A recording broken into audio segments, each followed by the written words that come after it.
Hi everybody. We're going to talk a little bit about light now.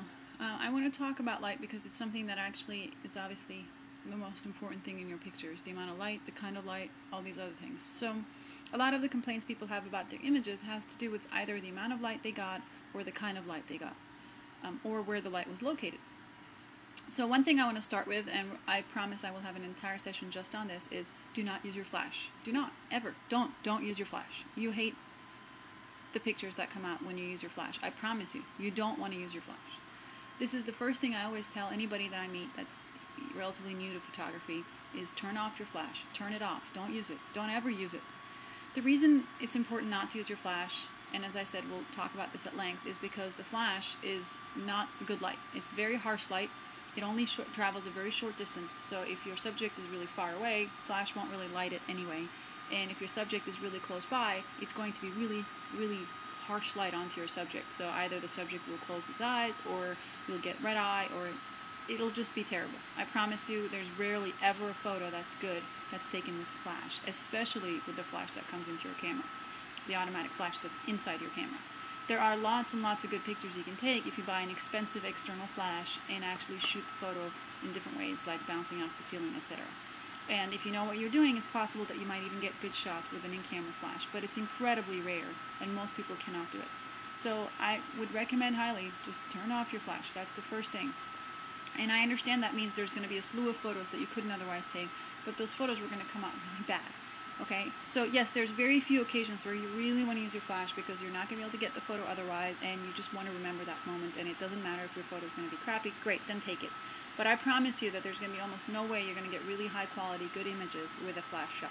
Okay, so try and turn off your flash. Try practicing with it, because if you turn off your flash, you're going to be stuck with having to understand aperture, shutter speed, ISO, and watching your light. You're going to try and figure out your light is coming from the right direction. You're going to try to make sure your light's the kind of right light that you should be taking pictures with.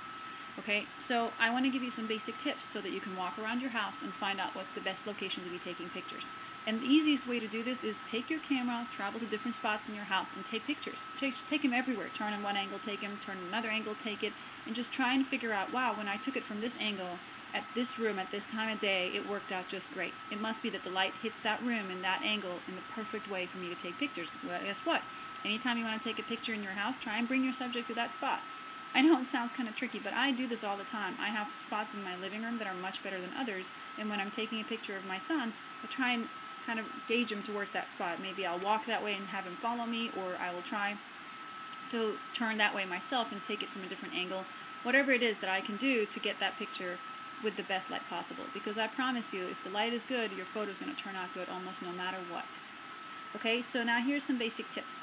You want light that's coming indirectly as opposed to direct light. Direct light, like that, directly, right onto. No good. You don't want direct light onto your subject.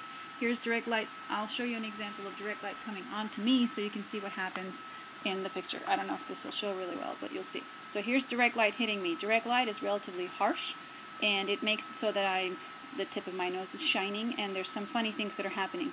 And this is actually not very direct because it's going through the window, so it's a little bit diffused. If you're outside in the real sun, direct light will make people squint. It'll make your subject be uncomfortable, and they won't be able to look right at the camera. So you really don't want direct light as much as possible. Your goal ideally is to get indirect light. Indirect light means the light source is right like this to your right of your subject, and the light is hitting. See how it's hitting me like that? Ideally, you want to take the angle. Let's see if I can move the camera so you can see. Sort of like that. See how you can almost see me almost perfectly, and one side of me might be darker than the other. Or if I'm turned towards the light, you'll see me almost entirely the light's hitting me, but I'm not actually directly getting the light, so I don't have to squint, and I don't have to be bothered by the quality of the light that's hitting me and the quantity of light that's hitting me. So you want indirect light, which means light's going through some kind of diffuser like a window or something else, ideally coming on the side if you can do that, and you don't want shadows. So the best way to not get shadows is really more to do with the time of day than anything else. In the middle of the day, early in the day, there tends to be a lot of shadows, starting, I would say, from 10 o'clock to 2 o'clock, a lot more shadows. And obviously, if you're in direct light, more shadow. The problem with shadow is that different parts of your face will actually shadow onto other parts. So I have a relatively big nose, and if I take a picture in the middle of direct light, I will have a shadow right here on my face, and that's going to look terrible. There's no way to avoid this. The only way to avoid it is to become indirect light, which means I go under a tree and there's just a kind of like an overhead above me and the light's coming this way. It's not direct, it's not coming right at me, so chances are I won't be shadowing as much. Or maybe there'll just be a whole shadow, and that's fine too, because if I'm under a shadow, then you can take a picture as long as there's good light. The other thing to remember is that you want natural light as much as possible. Natural light means light coming from the sun, from the outside. Okay, if you're taking a picture with fluorescent lights, with a light bulb, or things like that, your quality of your light will not be the same. The actual color of your light is not the same as what sun does. So it's not this white light. I don't know how to explain it much better than that, but really it's a different color. So that's the case where you'll often see in your pictures a greenish tint or a reddish tint or some kind of funny color. So the reason that funny color happens is because the camera, it thinks it's taking the picture outside in the sun, and the quality of your photo, the quality of your light when it's coming from a light bulb or from a fluorescent bulb is actually a different color. So what happens is the camera is trying to adjust for that because it thinks it's capturing white light and it's actually capturing yellow light. So what happens is when you get your picture, it's yellow because it thought it was white. It didn't understand. And there are ways to fix this in your camera. There's something called white balance, which we will talk about, but it's relatively complicated. The easiest way to fix this is because there's something called a light setting. You can set it. It's called a white balance setting. Right here, it's on my camera right here. It says AWB. That means automatic white balance, which I don't know if you can see the AWB, but it's there, I promise you. It says AWB. That means automatic white balance, which means set the white balance on your own. So the camera tries to determine if the picture is being taken outside on sunlight or if it's being taken inside with any particular kind of light bulb. So it looks at the light, it looks at the color and says, oh, I think this must be fluorescent. But instead of letting the camera make that decision, which is generally not very good at, you can also set it. So you can set your white balance to sunshine, shade, cloudy, fluorescent light bulb, lightning, all sorts of funky things, including flash. So we're going to go through all the different white balance settings in another thing, but I would highly recommend learning that, especially the one that's just called light bulb, which means you're indoors, okay, inside a house. If you're at home at night and you have light bulbs on and you're taking a picture like that, try and change your white balance.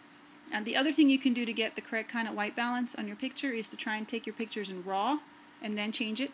That's a different format than JPEG, which is what most people take their photos in. And we'll have a special lesson on just RAW versus JPEG. But I just wanted to let you know that if you're stuck with light that isn't natural light, you have a few options. But in general, try and get them as much as possible in natural light. Try to go in front of a window that actually has natural light coming in the afternoon. Generally, it's a beautiful time, or early in the morning, like 9 o'clock, 10 o'clock. Really good time, right before it gets to be 10, 10:15, I would say. And try to get it light coming through a window on the side. Try to get light that's coming onto the subject instead of behind the subject. These are little tricks you can play, but it'll make a huge difference, and it'll actually change the quality of your photos, not just the light that's in the photo, but the quality of the photo, the sharpness of the photo. All of that will depend on the kind of light you get. Alright, so we're just going to talk about this very briefly today, and that's it. Walk around your house, walk around your neighborhood, try and find good light spots, and try and find good times of day for your house. Depends on what kind of exposure your house gets, whether it's southern or northern or whatever exposure it has. It'll depend on that, what time of day is a good day to take pictures in your house. Alright, if you tend to be taking a lot of indoor pictures, I think this is going to be a really worthwhile exercise, walking through your house and trying to find different spots. Because I, for example, take hundreds of shots inside my house all the time, and knowing the good spots in my house allows me to get those shots to be as good as possible. And yes, I have kids and they don't always do exactly what I want, but most of the time I know if they're in this particular spot that I know is really good, I know that that photo is going to come out well, so I take more pictures there to make sure that I can capture them the best that I can. Have a great day, and feel free to leave me comments.